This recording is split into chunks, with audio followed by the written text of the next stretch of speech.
그 민주당도 사실은 호떡집에 불나게 생겼어요. 보니까. 당연하지. 아니 근데 네. 호떡집에는 지금 다 불나는 불나 있는 거 당연히. 공청 난리 과정에서는 아니 불이 우리 나고. 어제 뭐 그래. 이명박 위원장이 사실 네. 공표를 했잖아요. 그 얘기가 네. 사실은 책임 있는 윤석열 정부 출범 책임 있는 자 2명을 얘기하는 것 같아요. 누구예요? 임종석 노영민이에요. 비서실장? 예, 저는 그렇게 생각이 아. 듭니다. 나오지 말라는 그런 뜻으로 보여요, 사실은. 근데 저는 너무 좀 이해가 안 갔던 게 문재인 정부 인사들에 대한 경고를 했는데 오늘 영입 인재를 보니까 윤석열 캠프 출신 이름 오늘 네, 신용환 예. 교수 전 교수가 있더라고요. 네, 그분이 이제 네. 그쵸 박근혜 정부에도 계셨고 얘기 그렇죠. 들어보니까 네, 네. 대통령 직속 청년위원장을 했던 걸로 제가 기억을 하는데 캠프에서. 예. 캠프에서 아니 윤석열 정부를 만들었던 책임론에 대해서 공격을 살짝 했으면서 그 안에 있던 사람을 영입 인재로 한다. 그 생각은 못했네. 그거는 내가. 허정호 방송인이 그건 잘 모르셔서 그러는데. 그래요? 그러니까 이미 죄를 저지른 사람들은 안 되지만 이미 흘러간 물들은 우리가 단절을 할 수 있지만 새로운 물에 대해서는 우리가 뉘우치고 온 사람은 아, 회개한 잘 사람 봐주는 써가지고 잘 갑옷 입혀가지고 칼 들고 나가서 잘 싸우게 해주면 돼. 아, 그래요? 그게 정치권입니다. 정치권에서. 그래서 정치권에서는 가끔은 그렇게 옷을 갈아입는 게 그게 꼭 저기 뭐 여러 가지 정치적으로 도움이 되는 경우도 꽤 있어요. 아니 근데 저희 노영민 실장도 이 자리에 딱 우리 김태현 맞아요, 의원이 맞아요, 나오셨는데 맞아요. 그날 굉장히 사실은 공개적으로 누구 때문이라고 얘기는 안 했는데 억울해하셨어요. 왜냐 당시에 그 권력기관장 같은 경우에 검찰총장 같은 경우에는 추천권이 비서실장이 있는 게 아니라는 거예요. 그러면 이제 우리 의원님이 법사위에 계셨으니까 제가 책임 추궁을 건 아니지만 당시에 그 세평 조회를 할 때 그 우리 야당 법사위 당시 여당이겠죠.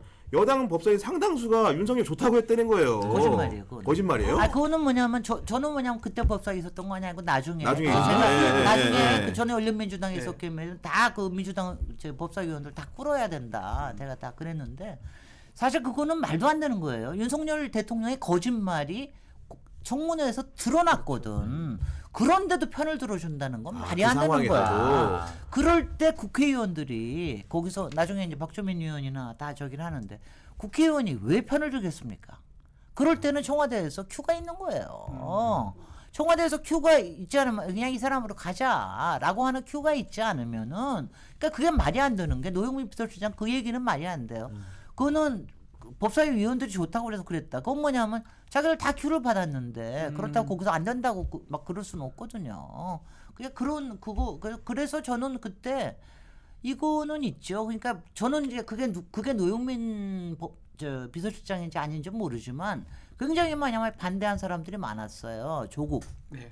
최강욱 이런 사람들은 다 지금 나중에 정적으로 보복당하고 있잖아요. 보복당하고 있고 지금 당했고. 그런데 이런 사람들이 그렇게 반대해서 민정 쪽에서 올렸는데도 그게 지명을 하고 이런 거 보면은 분명히 밀어주는 사람이 있었다. 그리고 청문회에서도 그런 하자가 드러났는데도 그걸 밀어줬다고 하는 건 누가 밀어주는 세력이 있었다고 볼 수밖에 없습니다. 그러니까 그때 그게 본인도 뭐 그런 누구겠느냐? 얘기도 했었잖아요. 뭐 네. 중간에 네.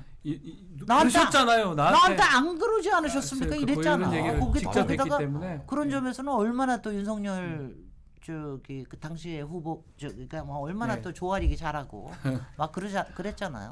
자 검찰 개혁에 앞장서겠습니다. 아니 근데 그런 와중에 오늘 고민정 최고위원도 좀 세게 입장을 냈고 네. 임종석 당사자인 임종석 전 비서실장도 뭐 굉장히 이렇게 불쾌한 듯한 입장을 모두의 내놨단 말이에요. 책임입니다. 아니요. 근데 모두의 책임이라고 하는 거는 그거는 이제 임종석 비서실장도 그거는 잘못 저기 하는 거고 그건 피해가려고 하는 거고 고민정 최고위원으로서는 당연히 얘기하실 수 있고 당시에 내가 그거를 갖다 발표한 대변인이었다. 예. 근데 대변인은 사실은 아무 책임이 없는 사람이고요. 그 권력 안에 있는 사람이 아니기 때문에 그래서 저거 할 수 있는데 다만 이제 이게 그런 걱정을 하시는 걸 거예요. 이게 문재인 이른바 문명의 이게 자꾸 대립으로. 이제 대립으로 보이면은 그것 때문에 하는 거 아니냐. 뭐 이런 거는 당연히 최고위원으로서는 하실 수 있는 얘기인데 이럴 때는 저는 어떻게 얘기하나? 저는 이렇게 생각합니다. 저는 이렇게 생각을 해요. 왜 이게 지금 앞으로 향후에 2주일 동안 끊임없이 벌어질 거예요. 계속. 이것뿐만이 아니라 이제 서울 지나고 나면은 하위 20% 평가받은 위원들 명단도 개별적으로 통지가 될 거고요. 그러니까 계속해서 그렇고 다선 위원들에 대한 또 불출마나 다른 험지로 옮겨라 이런 그것도 당연히 민주당에서 일어나게 됩니다. 그러니까 이게 뭐 어쩔 수 없이 일어나는 건데 뭐 이거는 이제 국민 눈높이에서 생각을 해야 되거든요. 이게 무슨 운동골 출신이다, 86이다 이런 얘기가 아니라 다선이고 그리고 그동안 상당하게 상위직을 고위직을 했던 사람들은 아무래도 조금 후배들한테 길을 열어주는 게 맞는 거 아니냐. 사실은 이렇거든요. 저는 이제 운동권 출신에 저는 항상 운동권에 대해서 저는 뭐라죠 부채의식을 가지고 있는 사람입니다. 제가 왜냐하면 운동권이 아니었기 때문에 당시에 제가 못한 일을 해주셨던 거를 다 했지만 그분들이 정치권에 들어와서 완전히 좋은 일도 하고 그다음에 이분들이 굉장히 잘하는 게 뭐냐면은 이분들이 풀뿌리 정치인들이에요. 그러니까 이게 뭐냐면 민생 정책에 능해. 그리고 그걸 잘하고요. 굉장히 이 사교도 잘하고 그래서 풀뿌리들로 다 이렇게 지역에 흡수가 되셨어요. 그러니까 다선 의원이 잘 되신 거예요. 물론 텃밭이 좋은 것도 있지만 그런데 이제 그러다 보니까 약간의 지역 토호처럼 돼버린 거예요. 그러니까 그게 뭐냐면은 이제 가령 서병수 의원이나 이런 사람은 부산의 전형적인 토호 아니에요. 그렇죠. 그다음에 시장도 지금 하고. 나오시겠다고 하는 이 사람 이름이 김무성. 뭐지? 김무성. 소형 중에 토호 아니야?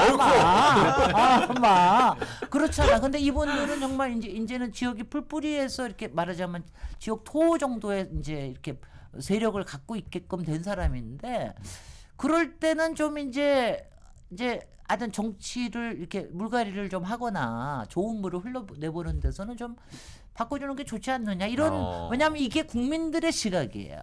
너무 오래 한 사람 그리고 앞으로 근데 그럼에도 그 사람이 우리한테 해줄 얘기가 있고 그다음에 앞으로도 뭔가 더 할 수 있는 대통령이 되거나 뭐가 되거나 근데 저는 그게 맞다고 생각을 하는 게 저는 저는 국회의원직을 10달마다 던져버린 사람이 이런 얘기 제가 이런 얘기하면 막 싫어들어요 국회의원들은 근데 이제 이거예요 그분들은 이미 충분한 인지도와 이걸 쌓았기 때문에 앞으로 필요할 때는 얼마든지 불러올 수가 있습니다 국민들이 또 부르십니다 그러니까 가령 우리가 정권을 만들거나 뭐 할 때는 아니면 앞으로 지방선거 때나 뭐 필요할 때나 있으면 그런 거를 믿고 좀 했으면 좋겠다 그런 생각이 저는 있어요. 그러면은 아마 선거에는 도움이 될 거다. 근데 앞으로 하여튼 한 보름 정도는 뭐 시끄러울 것 같다. 피바람이 불 이게 거. 국민의 바람인데 네. 좀 공천이 떨어지면 막 옥상에 떨어진 거 더 충격적이라고 그런 얘기도 아이고. 있거든요.